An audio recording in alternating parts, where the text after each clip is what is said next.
abagore n'abagabo ni bande bakunda kurya inyama cyane? Abakunda inyama. Akunda kurya inyama. Yavuye ku mugabo kuko umugabo yamufashe nabi. Amenye yuko ariho n'abagabo bafata abagore. Afise ariko ikosa rirerire riri ku mugabo kubera ko umugabo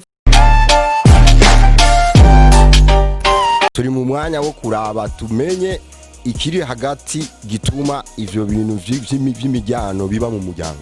Kuko jewe ukonzi papa na mama nasanze babana kandi kugeza n'uru rugezo jengezemo n'ubu baracabana.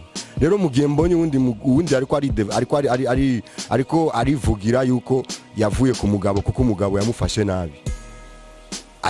Amenye yuko ariho n'abagabo bafata abagore neza. Ntaca hengama cyane ngo agigweko kuko kwisi umuntu ntakora ibibi gusa ariho n'ivyiza akora. Rero kandi ikintu kibi kiba gifise impamvu. Ntahagarare cyane avuga ngo umuganga amahoro ayafise kuko bavanye n'umugabo wiwe. Ahubwo ahagarare ku kintu catumye bavana n'umugabo wiwe kandi n'amafuti yo bari kuri we. Yego reka rero bakunzi ba Kiyago Media TV mu bisanzwe Faide yashatse kuvuga ku ruhande rwiwe ariko twashatse katumubaze mbega igihe yari yubakanye n'umugabo wiwe mu kibano nta bandi bagore bari babanye neza n'abagabo babo. Umva ko yavuze ko abagabo turi birara ko turi bisambo tuja mu kabare. Bagabo muko murakurikirana Kiyago Media TV muze kugira ico mushikirije namwe muri commentaire na subscribe kuko murumva ko babatunza gatoki cyane bavuga ko mushoka umuronka kanoti mukaja mu kabare mukagaherezayo mutashe mu rugo mugashika mukankamira umudamu mwasanze mu rugo. Rero nimba byo bari byo mubibona mu kibano ntimureke kugira ico mushikirije kugira ngo tugire ico duhinduye mu kibano musanzwe mu gihugu cacu c'u Burundi n'abari hanze babibayemwo barundi bene wacu bashobore kugira ico bahinduye kugira ngo tushobore kubana amahoro. Mbega Faida wewe umaze gutandukana n'umugabo warabonye ko ari byo biguhariza amahoro? Ego.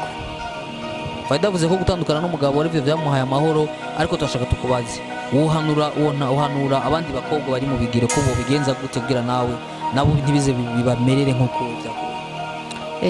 Ikintu na hano nk'abadada bari mu bigero bageze kubaka bageze gukunda cyangwa gukundwa navuga yuko uko byakose bashobora kubyihanganira kuko mu rukundo mu kubaka harimo ibigeragezo byinshi. Harimo umuntu ashobora gushaka umugabo cyangwa se uri umugabo ugashaka umugore mukabana neza. Hariho n'abandi bashobora gushikira bakabana nabi. Urumva amakosa ntabwo ari ku bagabo gusa nawe kumenya abagabo nicyo dusama. Muri rusange twese amakosa turayafise ariko ikosa rirerire riri ku mugabo kubera ko umugabo avuga ngo niyo nkingi y'urugo. Ahanini amakosa menshi bafite abagabo. Ni burya abagore murakunda cyane? Turakunda cyane. Ivyo nivyo? Oya turakunda. Burya we imyaka wabanye n'umugabo byari gukunda ko ushobora kurara kumara gatatu udafunguye mukaguma cyane n'indwi nari kwimara. Reka nivyo inzara ukayemera ubona ko kwa Yohani ari gitunguru n'akaboga kamota neza ko tuzabagore mukunda n'akanyama kurusha abagabo. Yo bari byo mbere? Ego cyane. Abagore murakunda inyama kurusha abagabo? Oya. Cyambere baruvuze ngo yego cyane. Cyambere n'umugabo. Yo twagiye muri kote y'ibifunguro. Abagore n'abagabo ni bande bakunda kurya inyama? Abakunda inyama. Akunda kurya inyama n'abagabo kuko nibo bafite amafaranga.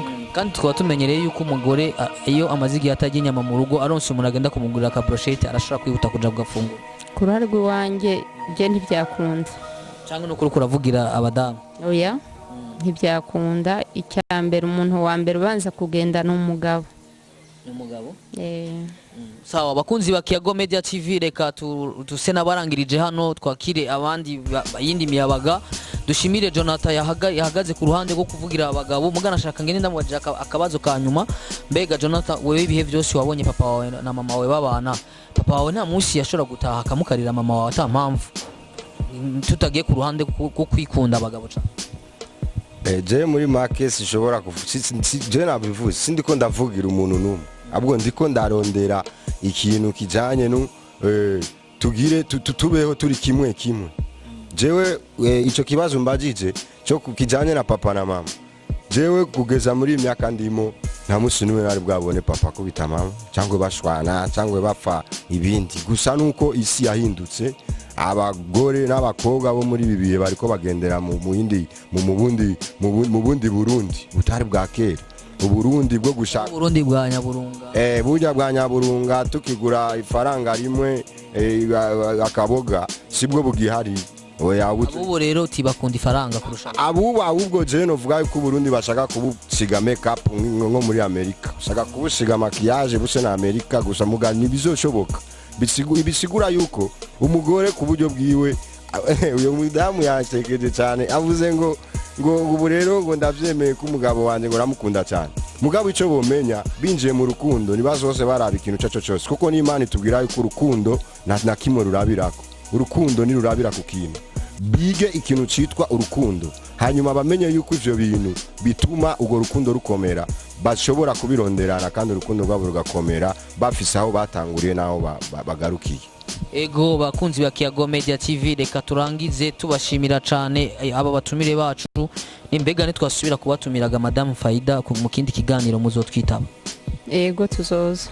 Murakoze cyane reka tushimire kameramani wacu Saido mugana bwa ari Saido Berahino ni Saidi reka tumushimire cyane yafasha akanya ko gufata amasanamu n'amajwi hama nanje wari kuri microphone yari Chris Miguel ni washaka unyite umurundi mwene wanyu.